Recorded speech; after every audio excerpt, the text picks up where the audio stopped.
Hi there, welcome to No Nonsense Whiskey. My name's Vin PF, and on today's episode we're covering something for Burns Night. On day of release of this video, it's Burns Night across the world, hopefully, but Master of Malt sent me this bottle today in collaboration with Burns Night to go with their kind of like Burns Night selection of whiskies. They've got a whole heap of things they think would pair nicely with that whole event. So today we've got the Meikle Tòir, and this is the original. Now, originally I covered all four of the range as a sample Saturday, which was lovely. You know, I got to try all four of them, go through each of my favourite. The Turbo actually did win out for me in the end, but that was sold out really quickly. But the idea is that the rest of the range is going to be fairly kind of like core range, and the Turbo would be an annual release. So that's always going to be the one that sells out first, I think. These ones will just be, hopefully, readily available going on. They seem to be pretty good value as well. These sell between 45 and 50 quid depending on where you look. I've seen them even cheaper than that sometimes if you really pay attention and go for it. But the point of the core range itself, I mean, you can go and check out my old Sample Saturday video if you want to get a little bit more information, but they did the original, which is the one we've got today, the Sherry one, the Chin Capping one, and the Turbo.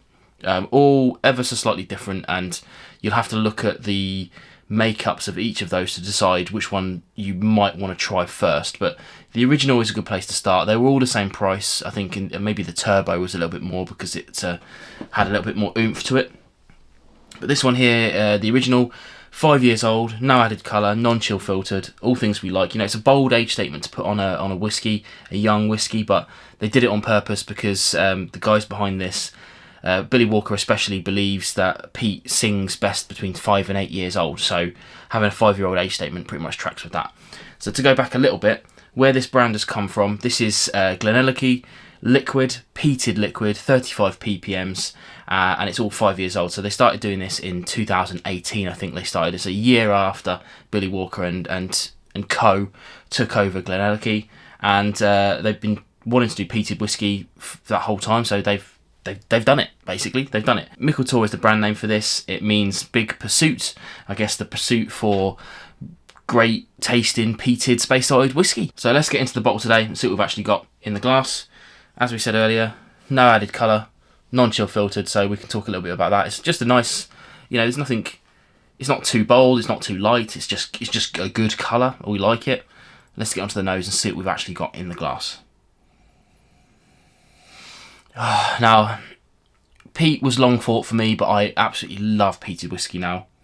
And I always say at the start of a peated review, like a heavily peated one, if you don't like peat, you're not going to like it. It's not. This isn't a bridging whiskey. This is peat. This is peated whiskey.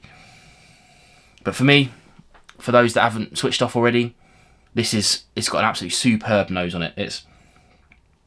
It's bags of like brine and sea air. Bit of sweetness in there with some vanillas and some butterscotches. But for me, I'm a big fan of backyard grilling, and what I'm getting off this is like heaps of, I mean, I like doing long cooks, right? So I like to do like a pulled pork or something like that. So you chuck that on the barbecue and you get that rub on it and you smoke it out low and slow for hours and hours and hours. And when you open it up to check it, this is what you're getting off this. It's heaps of flavours coming through on the nose because of the rub element that I would be comparing it to. It just has so many different elements to it that it just all comes at the same time. And that's what this is reminding me of, that kind of, it's like sweet, peat, kind of meaty, briny, all good stuff, all good stuff. Let's try on the palate.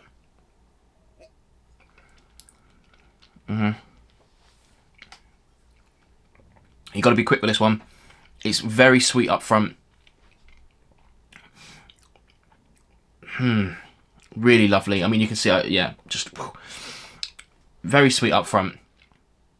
The peat makes itself known pretty quickly. It's big, bold, smoky, campfire, more barbecue. There's some sweetness at the front and kind of underlying as well. Very chocolatey. I mean, that's literally reading off the label here, but once you've read it, you're going to get it because it's just in there, lodged in my brain. I'm really enjoying that. I forgot to mention earlier, the barrel makeup is quite interesting on this one. They've got ex-bourbon barrels, first fill. They've got virgin American oak, and then they've got some rye barrels in there as well. Now, rye barrel. I don't really get on with rye, much the same as I didn't get on with peat at the start. However, my battle with rye is taking a lot longer than peat did. But I don't really get any kind of that rye influence on here, which is good, which means it's moulding into the flavour profile rather than overtaking it. But obviously, there's, the big bold peat flavours in this, they're going to see anything off. But for me, what struck me about this being so youthful is it's so well balanced. It's big and it's bold, but it's flavourful. Sweet and the peat really kind of mingle nicely. Yeah, I mean, they're going to have done, but they've done a really good job on this range. My least favourite was the chin capping one. My favourite was the turbo. But if I was going to have one of the bottles to have regularly, it would have been this one. This was my second favourite of the whole, I think anyway, my second favourite of the whole group. And it's just a great value peated whiskey. A little bit different. It kind of, it's not so removed from everything else that it's going to be kind of really out there, but it's interesting enough to make kind of you guys interested. I mean, I'm sure you guys let me know in the comments below. If you're watching this is quite a few months after the range was released. I imagine most of you have at least tried this by now, if not bought bottles of it. So pile on in the comments below. Let me know what you think of this one and the range. Let me know if you're just interested or not in any kind of thing, or anything else. You know me, I like to have a little chat in the old comments below. So just chuck some stuff down there and we'll have a little chat. But that's my review of the Meikle Tòir. Really, really good whiskey. I'm really looking forward to seeing what they do with this, if they just stick with it.